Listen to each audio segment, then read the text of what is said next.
నమస్కారం. నూతన సంవత్సరానికి స్వాగతం. మీ అందరికీ శుభాకాంక్షలు. తెలుగువారి నూతన సంవత్సరం ఈరోజు నుంచి ప్రారంభమవుతుంది. చైత్రమాసం కాబట్టి కుహూ కుహూయని కూయవే కొసరి కొసరి కోయిలా ఫలస్వరమున పాడవే పలవరించేరే ఇలా కుహూ కుహూయని కూయవే. వసంతగానంతో కోయిలు కూస్తుండగా ఈ సంవత్సరంలో మనందరికీ కూడా సుఖ సంతోషాలు ఆనందాలు వెల్లి విరియాలని మనమంతా కోరుకుందాం. సర్వే జనా సుఖినో భవంతు అని ఆశిద్దాం. వాళ్ళందరికీ ప్రజలందరికీ సుఖం శాంతి జరగాలని ఆ భగవంతుడి ప్రార్థన చేద్దాం. ఈ సంవత్సరం పేరు పరాభవ సంవత్సరం. పరాభవం అంటే భయపడకండి, పేరు చూసి ఏమీ భయం లేదు. శత్రువుణాం పరిభావ అంటున్నారు పండితులు. అసలు రహస్యం ఏమంటే పరాభవం అంటే మనం అవమానం అనే భావన ఉంది కదా. సంస్కృతంలో పర అంటే ఉన్నతమైంది, ఉత్తమమైంది అని. భవ అంటే స్థితి, అంటే అత్యున్నతమైన స్థితి కలిగి ఉండటమే ఈ పరాభవ నామ సంవత్సరం యొక్క ఉద్దేశం, అర్థం అంటాం.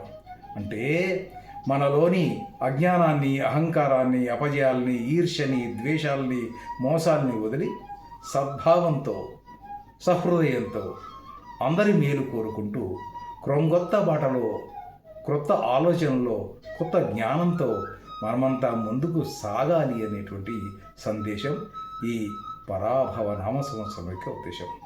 మనలోని వ్యతిరేక భావాలు తొలగించుకొని స్వచ్ఛందంగా, స్వచ్ఛగా ఉండి మనని మనం సంస్కరించుకోవటమే ఈ పరాభవ నామ సంవత్సరం యొక్క ఉద్దేశం. మనం ఈ సంవత్సరంలో ఆ విధంగా ఉందామని మనకు మనంగా ప్రమాణం చేసుకుందాం. ఇకనైనా మనలో మార్పులు తెచ్చుకుందాం. అందరిలో మంచిని మనం చూద్దాం. ఇక మన జీవితంలో అనేక షడ్రుచులు చూస్తుంటాం అనేక సార్లు. ఎప్పుడు వగరు, చేదు, కారం, ఉప్పు అనే చూస్తుంటాం కదా. వాటిపై దృష్టి సారించక అమృత సుధల్ని మనం ఆస్వాదిద్దాం. అమృత సుధల్ని మనం కోరుకుందాం. అందరికీ అమృతమైన మాటల్ని, అమృతమైన హృదయాన్ని మనం అందజేద్దాం. ఈ పరాభవంలో ఈ స్థితిని మనం కలిగి ఉందాం. పంచాంగ ప్రకారం ఈ సంవత్సరం విక్రమార్క సంవత్సరం 2083. శంకర భగవానుడు పుట్టి 2090. భగవత్ రామానుజుల వారు పుట్టింది 1009వ సంవత్సరం. మధ్వాచార్య స్వామి పుట్టింది 910 సంవత్సరం. ఇదంతా ఎందుకు అనుకుంటున్నామంటే మనం ఒకళ్ళం కాదు, మనం ఏకాకులం కాదు. మన వెనక మన పూర్వీకులు ఉన్నారు.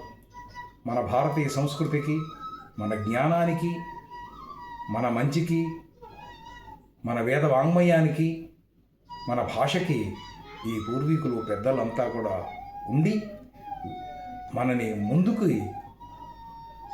మంచి మార్గంలో ఉండే విధంగా ప్రోత్సహిస్తున్నారు. అందుకే వారి బాటలో మనమంతా ఉండాలి.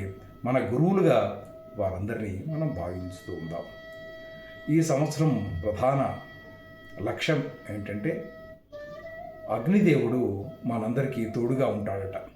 ఈ సంవత్సరం అంతా కూడా మనకి ఎటువంటి ఇబ్బంది కలగకుండా తోడుగా ఉంటాడట.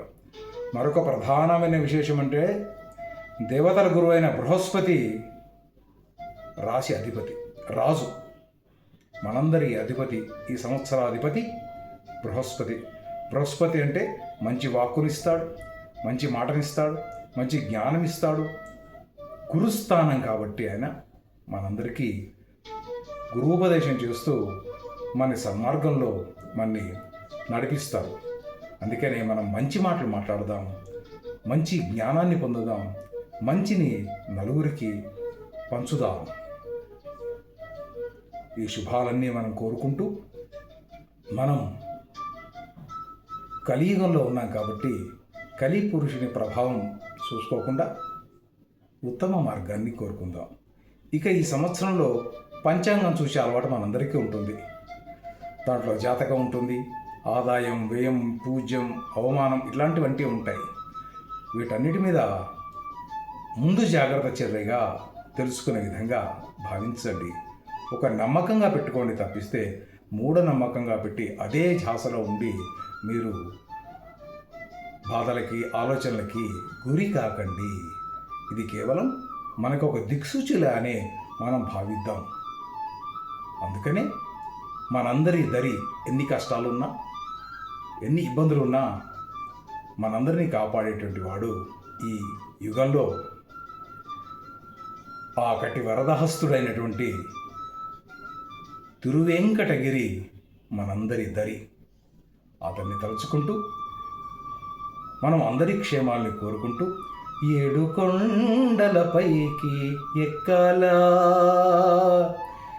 ఎంకన్న పాదాలకు మొక్కాలా, 7 కొండలపైకి ఎక్కాలా, ఎంకన్న పాదాలకు మొక్కాలా, సిరిపెనిమిటి కరుణ మనకు కలుగాల, సిరిపెనిమిటి కరుణ మనకు కలగాల, నిత్యమల్లె పువ్వల్లే మనముండాలా, నిత్యమల్లె పువ్వల్లే మనముండాలా. అందరికీ శుభం కోరుతూ ఈ పరాభవ నామ సంవత్సరం అందరికీ మేలు జరగాలి, అందరూ ఉన్నతిగా ఉండాలి అని కోరుకుంటూ సెలవు.